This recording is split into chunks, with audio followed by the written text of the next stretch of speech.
אז מה קורה זיגזגונים? כאן איתן, והיום אני הולך להראות לכם איך לפתוח משתמש גוגל חדש.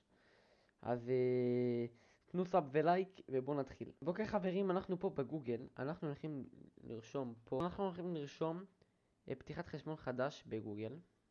הולכים ליצירת חשבון, והנה יש לנו פה שתי אופציות, לשימוש אישי ולניהול עסקים. אנחנו הולכים ללחוץ על השימוש אישי, כי אין לנו עסק.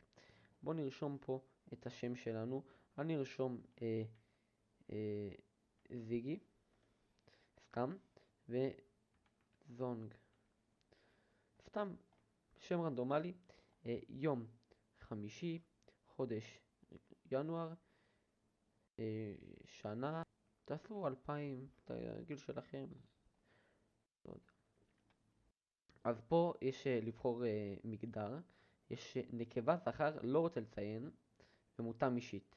יש מותאם אישית, אנחנו נעשה מותאם אישית.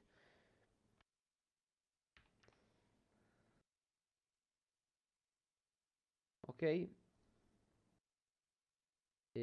פה יש ליצור את הכתובת אימייל. אנחנו נעשה פה, נרשום, רגע,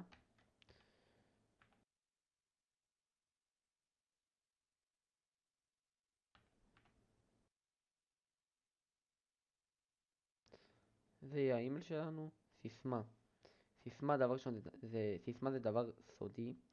אנחנו הולכים לרשום פה, אני אוהב פנים. פה לרשום בדיוק את אותו הדבר. אני אוהב פנים. כן, זה אותו דבר. ופה זה המספר טלפון. כמובן תרשמו את המספר טלפון. אז